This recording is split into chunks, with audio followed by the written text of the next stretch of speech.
Asyhadu an la ilaha illallah wa asyhadu anna Muhammadar Rasulullah. Aku bersaksi tiada Tuhan yang disembah kecuali Engkau ya Allah. Muhammad ini yang bersaksi kepada Tuhannya Allah Subhanahu wa taala. Kemudian Allah membalas kesaksian itu. Allah mengatakan, aku juga bersaksi bahwa Engkau adalah Muhammad utusanku. Allahumma salli ala Sayyidina Muhammad wa ala Sayyidina Muhammad. Banyak sekali keluarga kita, saudara kita yang sudah lama mengaku dan merasa dirinya beragama Islam ini, tapi kadang-kadang dia duduk merenung dan bertanya, mengapa saya yang bernama Sartono, saya yang bernama Anwar, saya yang bernama selain nama Muhammad ini bersaksi asyhadu an la ilaha illallah, kemudian kesaksian Allah tidak menyatakan bahwa wa asyhadu anna Sartono Rasulullah, Anwar Rasulullah, tetapi wa asyhadu anna Muhammad Rasulullah. Lalu pertanyaannya, kapan saya Sartono, saya Anwar ini menjadi Muhammad? Sehingga lengkap sudah kesaksian itu.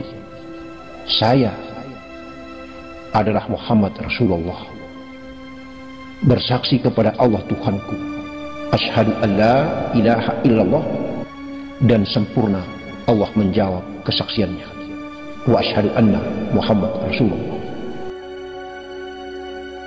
Kalau kejadian ini hanya berlaku saja kepada datuk baginda Nabi Muhammad yang di Mekah, maka bagaimana mungkin kita yang bukan Muhammad Mekah ini bersaksi? Bagaimana caranya kita melapaskan kesaksian itu? Inilah pelajaran yang secara nas dan konsep apabila kita kaji, rumit untuk kita jawab secara konsep pula, rumit untuk kita menerjemahkan secara nalar nas, dan kita bedah secara akal zahiriah, otak.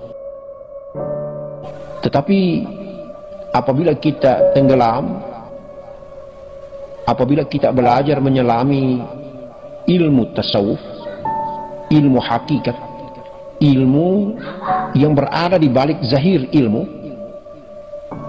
maka insya Allah kita akan menemukan maknanya. Kita akan menemukan inti kejujuran dan kebenaran ilmu itu. Coba kita bayangkan saja, ketika kita belum tahu apa-apa lalu kita hanya mengikuti saja syahadat ini, maka syahadat ini hanya bernasib sebagai ungkapan, objek yang dibicarakan, objek yang dikata-katakan, objek yang dikalimatkan, objek yang diungkapkan saja sebagai kalimat yang tidak bermakna.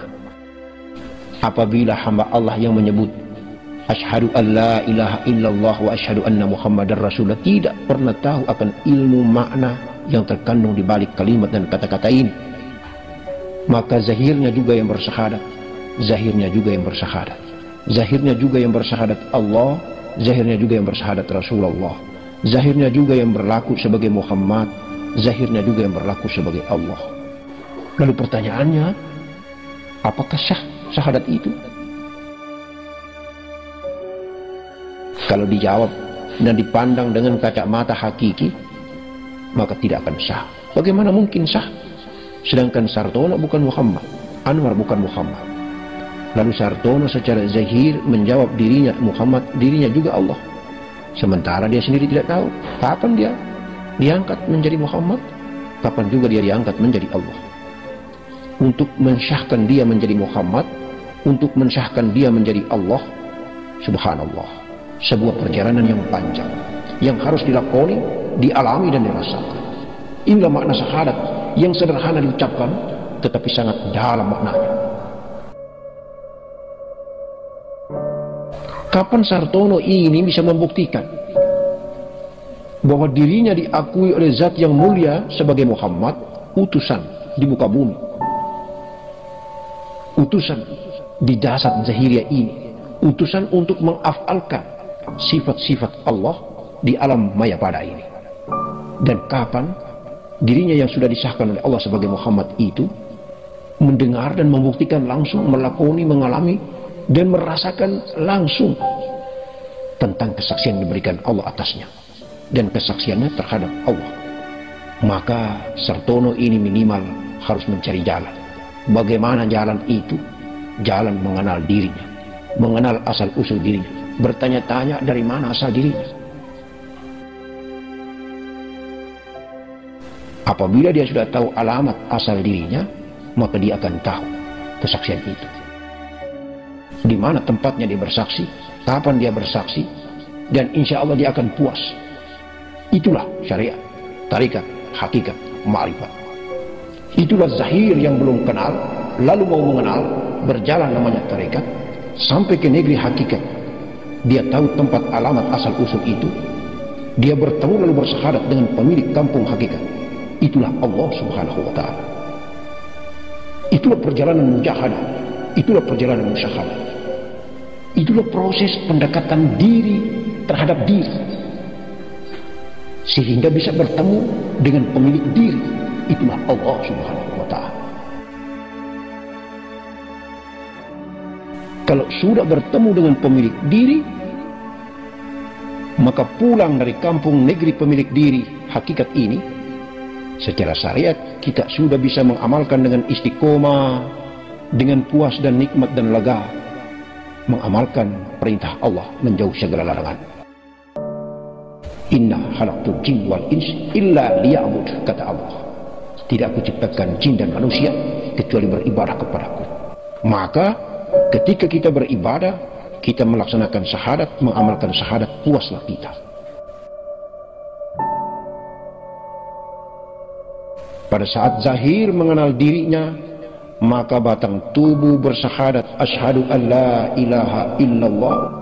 Batang tubuh ini adalah fana, kemudian yang hidup adalah napas dan jiwanya. Napas dan jiwanya pula yang akan menjawab wa asyhadu anna Muhammadar Rasulullah. Dan tentunya di balik napas dan jiwa ada Nur Muhammad, ada Allah Subhanahu wa ta'ala.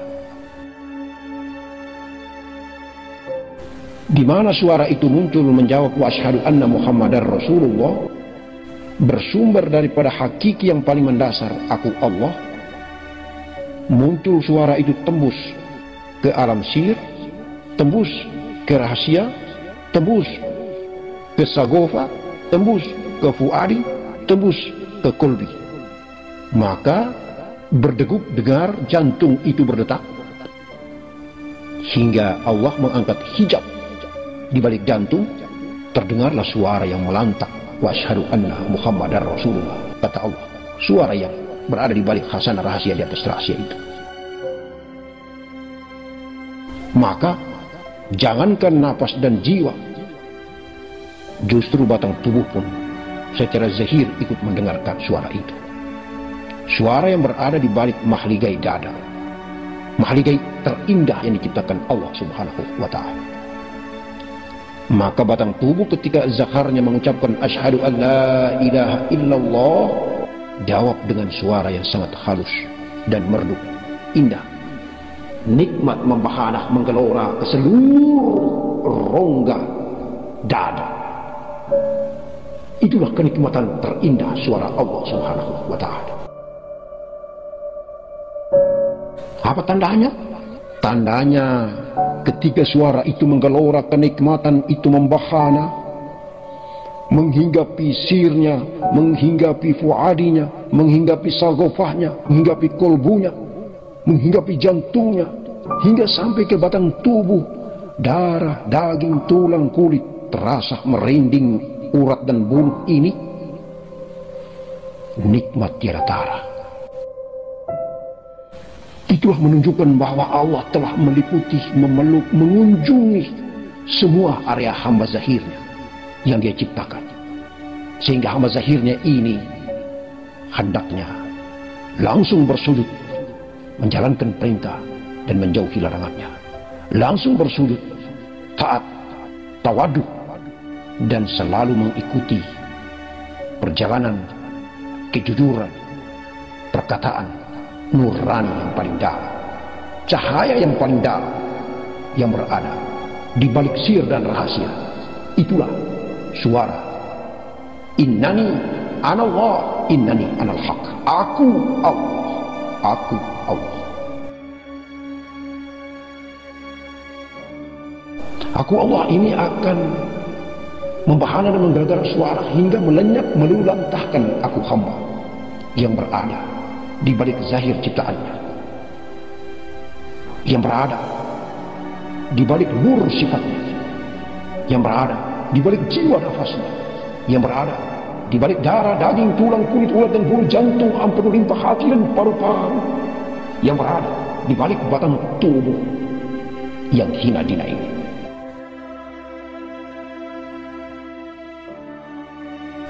Maka memang benar ketika kita masuk ke sajadah, hanya ada dua proses penghambaan diri terhadap Allah. Pertama, matikanlah batang tubuh ini yang menghadap, bercengkerama, berdialog, bercakap-cakap dengan Allah. Hanya ada dua. Apakah sikap daripada jiwa dan nafasmu lah yang berdialog sebagai hamba, ataukah sikap dan sifat Nur Muhammadmu yang berdialog terhadap Nur Zat Allah? Hanya ada dua. Dan hanya ada dua ini tidak bisa disengajakan dan diinisiasi dengan akal dan pikiran, kecuali sebuah perjalanan laduni, mi'raj. Kedudukan makom dan derajat ini memang benar-benar bersumber pula dari Allah, Zat yang mulia, Zat yang agung, yang memberikan sebuah mi'raj, kedudukan, tingkat kadar makom yang hanya bisa dialami, dilakoni, dirasakan oleh salik yang berjalan. Dialah salik yang tahu tentang dirinya sekarang berada sebagai jiwa dan napaskah, sebagai Nur Muhammadkah. Hanya ada dua, sebagai jiwa dan napaskah, sebagai Nur Muhammadkah. Jangan sekali-kali engkau pulang lagi ke batang tubuh, karena batang tubuh itu sudah mati. Batang tubuh hanyalah bangkai yang hidup. Maka peranan dan fungsi daripada diri ini, jiwa ini, napas ini adalah membersihkan dan mensucikan batang tubuh ini. Karena batang tubuh ini hanyalah fasilitas, media untuk bisa dengan mulus dan cepatnya berangkat nafas yang dari kasar kemudian menjadi halus, lalu menjadi hilang nafas itu hingga tenggelam. Dan ada energi daya yang begitu dahsyat dari Allah yang memancar di balik khazanah rahasia sir, maka mengantar perjalanan nafas yang sudah berubah bentuk dan konstruksi bernama jiwa tenggelam di dalam cahayanya, di dalam fuadi, di dalam sagofa, di dalam rahasia, di dalam sir. Bertemulah aku Allah. Maka fanalah segala yang bersifat zahir, fanalah segala yang bersifat ciptaannya, termasuk sifatnya sendiri, Nur Muhammad. Nur ketemu nur, nurun ala nurin, cahaya di atas cahaya. Itulah perjalanan di atas sajadah.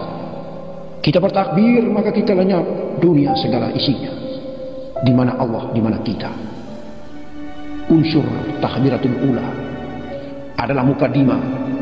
Kita fana, menenggelamkan nafas ke dalam mahligai dada, ke dalam kerongkongan, ke dalam rongga ciptaan Allah yang terindah, agar kita tembus ke berbagai tahapan-tahapan dimensi. Kolbu, fuadi, sagofa, sir, aku, Allah, Allah, Allah, Allah, Allah, Allahu Allah.